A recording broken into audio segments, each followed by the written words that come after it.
Israel ने Iran के gas field को निशाना बनाया और इजराइल के इस हमले की अमेरिका के पास कोई जानकारी नहीं थी। ट्रंप ने कहा कि कतर इस हमले में किसी तरह शामिल नहीं था, लेकिन ईरान ने इंतकाम की आग में कतर के गैस प्लांट को निशाना बनाया। ट्रंप ने यह भी दावा किया कि इजराइल अब आगे ईरान के पार्स गैस फील्ड पर हमला नहीं करेगा, उसे निशाना नहीं बनाएगा। ईरान ने अगर कतर पर फिर हमला किया तो अमेरिका बहुत तगड़ा जवाब देगा। ईरान के सबसे बड़े गैस फील्ड पर हमला हुआ तो ईरान ने खाड़ी देशों पर मिसाइलों की बारिश शुरू कर दी।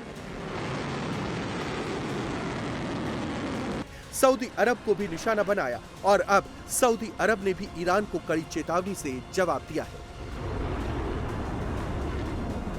The kingdom is not going to succumb to pressure, and on the contrary, this pressure will backfire. We have reserved the right to take military actions if deemed necessary, and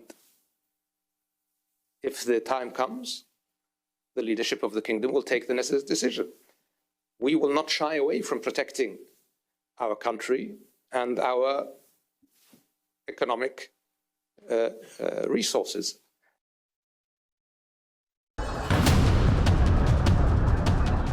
middle east में लगी आग का सीधा असर तेल gas की कीमतों पर पड़ रहा है।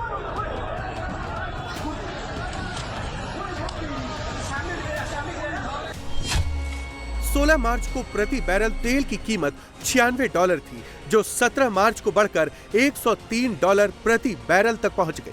18 मार्च को फिर इजाफा हुआ और एक बैरल तेल की कीमत $108 हो गई। वहीं आज 19 मार्च को कीमत $110 के भी पार हो चुकी है।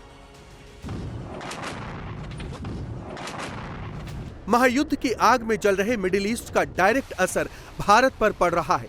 भारत अपने इस्तेमाल के लिए तेल और गैस का बड़ा हिस्सा खाड़ी देशों से खरीदता है।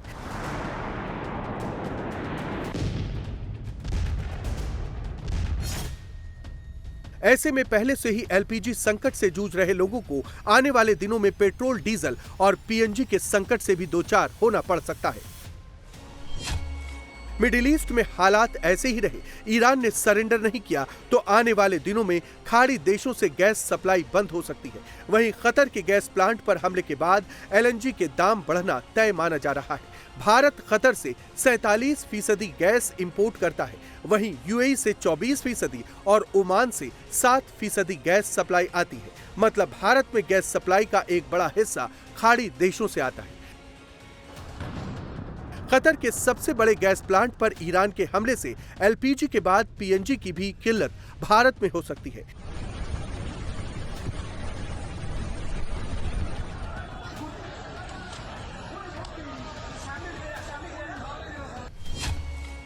कतर से भारत हर साल 2.7 crore metric ton LNG import करता है। कतर पर हमले के चलते एलएनजी की कीमतों में 50% का उछाल पहले ही आ चुका है। हमले के बाद या तो सप्लाई रुक सकती है या कतर कीमतों को सीधे दोगुना कर सकता है। मिडिल ईस्ट में जंग के चलते तेल की कीमतों में भी आग लगी हुई है।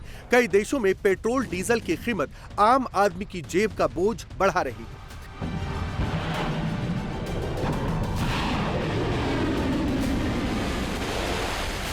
लेकिन राहत की बात यह है कि भारत में अब तक पेट्रोल, डीजल की कीमतों में इजाफा नहीं हुआ है। अमेरिका में डीजल 28% महंगा हो गया है। जर्मनी में भी डीजल की कीमत 25% बढ़ानी पड़ी है। स्पेन में भी 26% इजाफा देखने को मिला है। बेल्जियम, डेनमार्क और फ्रांस में भी डीजल के रेट 15 से 20% बढ़े हैं। वियतनाम में पेट्रोल की कीमतों में 50% का इजाफा हुआ है।